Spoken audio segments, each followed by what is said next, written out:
cambiar el ángulo informativo. Pasamos de los cambios de gabinete a lo que está o lo que va a suceder con la UCR el 12 de diciembre. Y para eso tenemos el gusto de charlar con Pablo Blanco, el senador nacional por Tierra del Fuego, que es de la Unión Cívica Radical. Pablo, buenas noches. Joaquín Mújica Díaz, Mariano Wendel, te saludan aquí en Ecomedios. Buenas noches, ¿cómo le va? ¿Cómo están ustedes? Bien, gracias por atendernos ante todo. A ver, viene una etapa de definiciones electorales y partidarias para la UCR. Su postura es pública, por lo menos por lo que ha expresado en las redes sociales. Usted acompaña la idea de que sea Gustavo Valdés, el gobernador de Corrientes, el que asuma esa conducción. ¿Ve que hay consenso para eso? ¿Para que llegue Valdés a ese lugar que hoy ocupa Martín Lustó? No sé qué opinará la mayoría de los delegados, pero con gente que yo he hablado hay una voluntad manifiesta de que sea Gustavo Valdés quien pueda presidir la Unión Cívica Radical. Ahora hay que ver en los próximos días las conversaciones, pero es una decisión que tienen que tomar entre todos los delegados de la provincia. Son 4 delegados por provincia, así que bueno, de eso va a depender, pero creemos, por lo menos estoy convencido que Valdés, que deja de ser gobernador el 10 de diciembre, está en inmejorables condiciones para poder llevar adelante los destinos de la Unión Cívica Radical, porque tiene que ser una persona con conocimiento, con trayectoria. Creo que Valdés reúne esos requisitos. No nos olvidemos que él fue quien compitió en la elección anterior con Martín Lustó para la presidencia del partido, así que creemos que aquellos que en su momento lo acompañamos a Gustavo, creo que sigue teniendo los requisitos para poder encarar ni más ni menos que la tarea de presidir la Unión Cívica Radical, que no es una tarea fácil, porque va a tener que el presidente trabajar arduamente para recomponer a la Unión Cívica Radical, y para eso necesita tiempo, necesita esfuerzo, necesita ganas. Creo que Gustavo reúne esos requisitos. Pablo, ¿se puede llegar a una lista de unidad o es una elección hecha y derecha con competencia? ¿Cómo lo ve?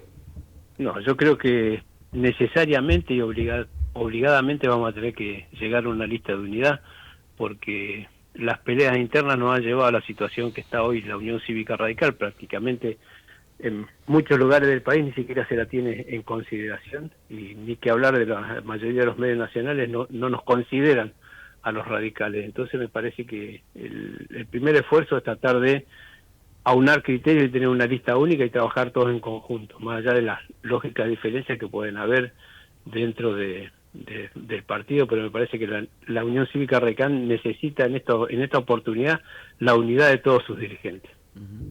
¿Qué cree que le dejó hasta acá la gestión de Martín Lustó? Porque ha sido muy cuestionado el actual presidente de la UCR.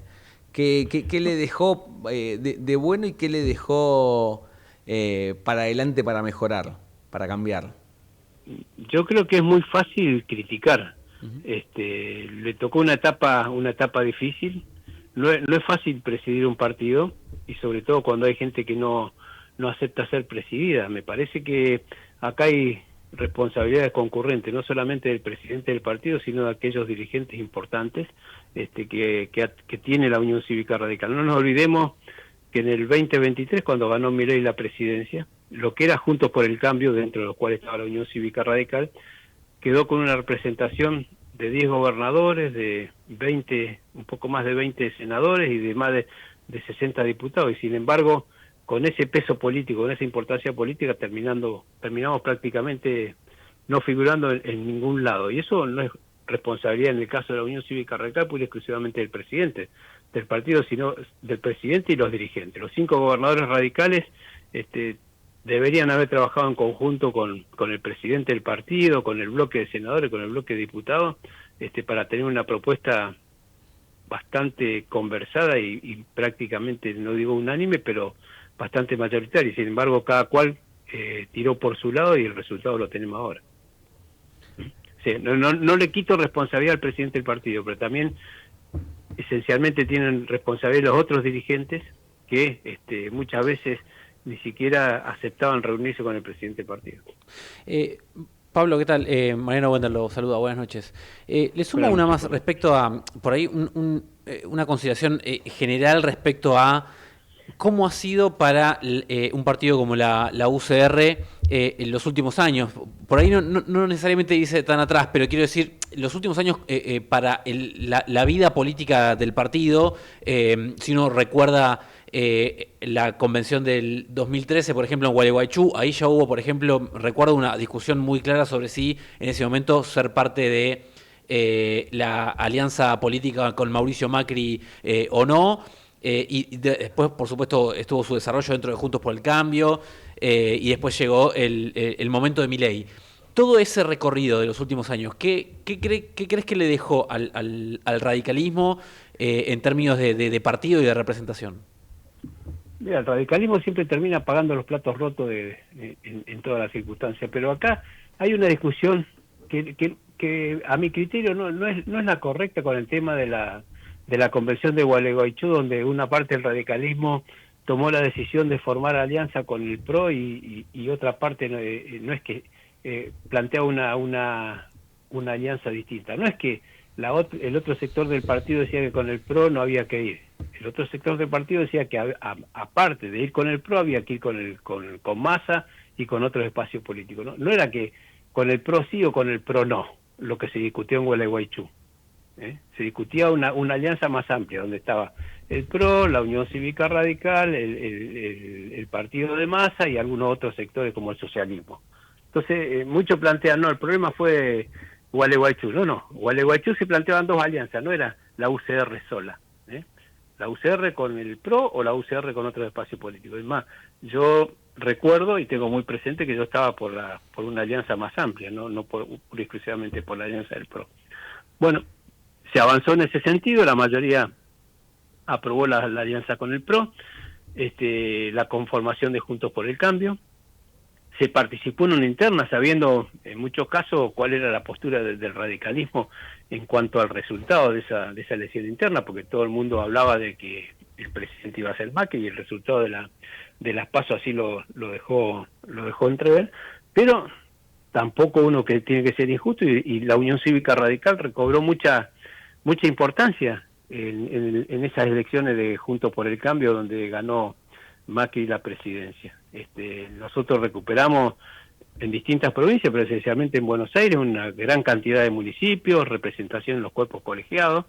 Pero bueno, después, lo que sucedió después del fracaso, entre comillas, del gobierno de Macri, que no logró la reelección, y nos paramos en la llegada de Alberto Fernández, me parece que encontró un Juntos por el Cambio que más allá de haber perdido las elecciones, estuvimos durante 4 años trabajando en conjunto. En todo el gobierno de Alberto Fernández se mantuvieron juntos y firmes los bloques, trabajando en conjunto. Y bueno, el problema surgió después de la elección del 23, donde ganó Milei, y ahí muchos radicales y muchos dirigentes del PRO, que como te decía al principio, no supieron aprovechar la fortaleza electoral que había tenido, independientemente de haber perdido la presidencia, se empezaron a correr para distintos sectores. Y en lugar de utilizar esa fortaleza electoral, cada uno empezó a mirar su ombligo y a ver de qué manera se acomodaba mejor.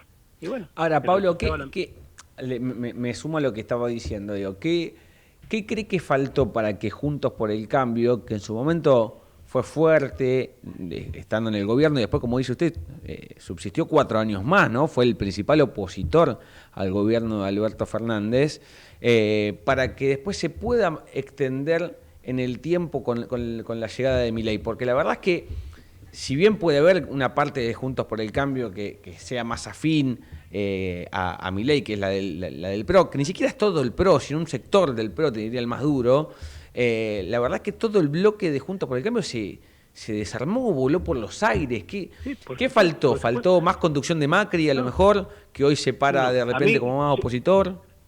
Yo creo que, y esto lo digo con respeto, más allá de que pueda gustarle o no a quien está dirigida la palabra, pero acá yo creo que el principal responsable del fracaso de Juntos por el Cambio en el 2023 tiene nombre y apellido, se llama Mauricio Macri, que no supo desde su postura como es presidente y máximo referente del PRO, encauzar la discusión interna y es más, en muchos casos la enervó, y esa disputa interna entre el PRO con Patricia Bullrich y con Horacio Rodríguez Larreta, que se trasladó a muchas provincias del país, hizo mucho daño al espacio de su conjunto. Nosotros, por ejemplo, acá en Tierra del Fuego, por esa bendita o maldita interna entre Bullrich y Rodríguez Larreta, terminamos yendo a las elecciones provinciales dividido, el sector Juntos por el Cambio de Bullrich o el sector Juntos por el Cambio de Rodríguez Larreta, ir dividido, y como consecuencia perdimos prácticamente toda la representación,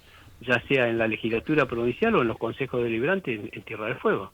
Y a su vez eso después se siguió exacerbando en la elección presidencial. Me parece que acá hay la máxima responsabilidad, yo se la asigno, independientemente de la propia de los dirigentes, al mayor referente del PRO, donde un año antes de las elecciones nadie ponía en duda que Juntos por el Cambio iba a ganar las elecciones, más, hasta discutían a ver quiénes iban a ser los ministros, y no se dieron cuenta que mientras ellos fomentaban la pelea y fogoneaban la pelea, por otro lado venía un desconocido que nada tiene que ver con la Unión Cívica Radical, que les terminó ganando la elección.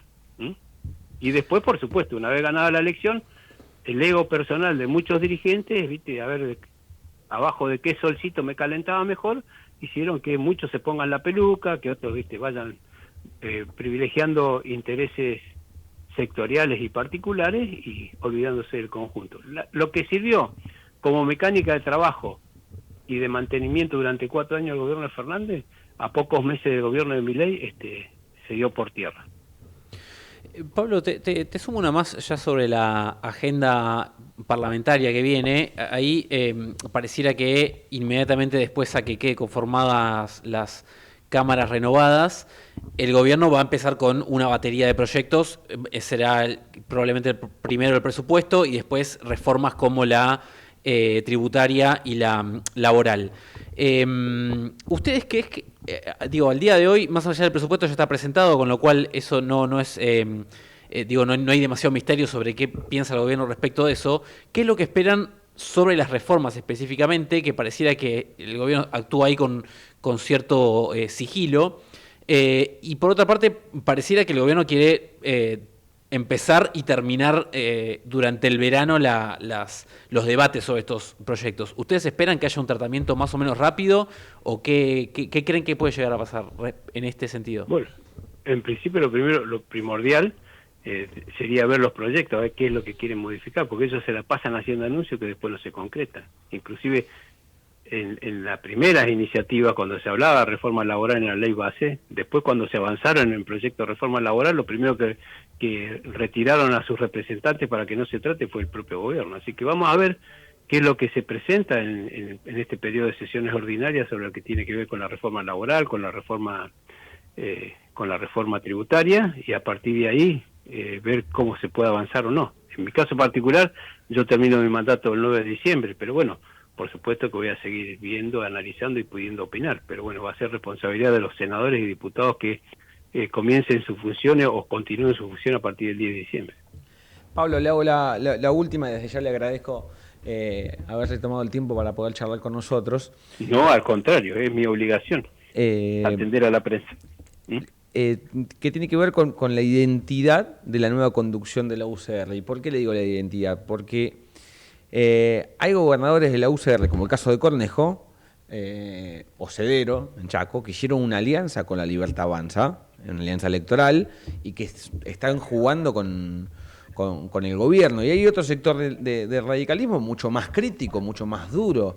Entonces, ahora cuando viene una etapa de recambio, obligada por una cuestión de la democracia partidaria, bueno, entiendo que tienen que empezar a definir qué quieren ser.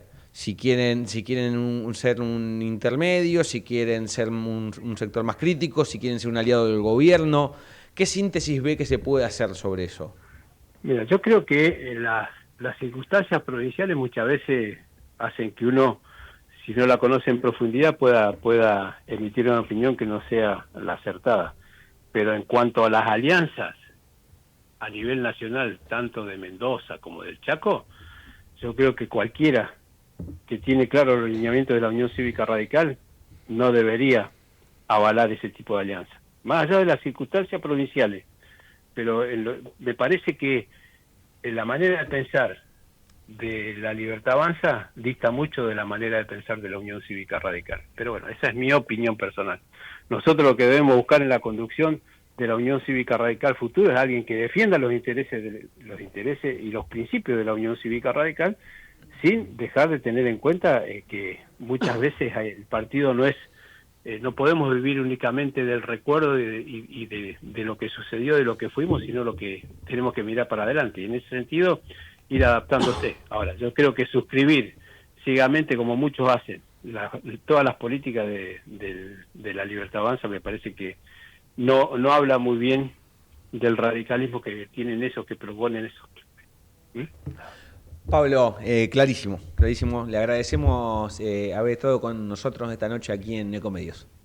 No, yo le agradezco a usted el interés de tener mi opinión. Gracias. Le mando un abrazo.